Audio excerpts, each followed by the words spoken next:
Goeiedag, ek is Tanya Heinz. Welkom in die Marula Media nuuskantoor. Die Verenigde State verdien beter.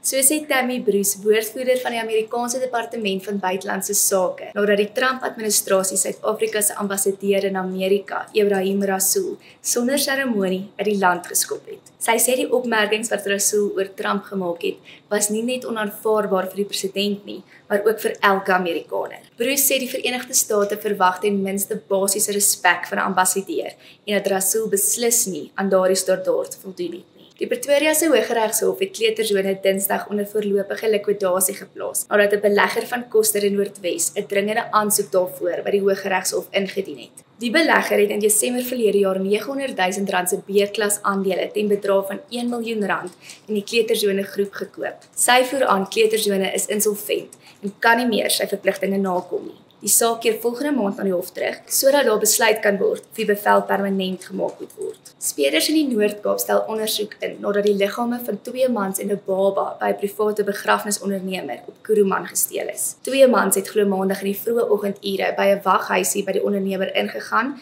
die veiligheidswag oorrompel en aangerand en daarna met die liggame gevlug. Die motief vir die roofdog van die liggame is in hierdie stadium nog onduidelik en die liggame is ook nog nie opgespoor nie. Sommige kenners sê die huidige wisselkoers, inflasiekoers en olieprys skep 'n geleentheid vir die Reserwebank se monetêre beleidskomitee om die rentekoers donderdag met 25 basispunte te verlaag. Sommige meen toestande is so gunstig vir 'n verlaging van soveel as 50 basispunte. Die rentekoers is in Januarie met 25 basispunte verlaag en die reepekoers op 7,5% te staan gebring. Lees hierdie berigte en baie ander op marulamedia.co.za. Lekker dag verder.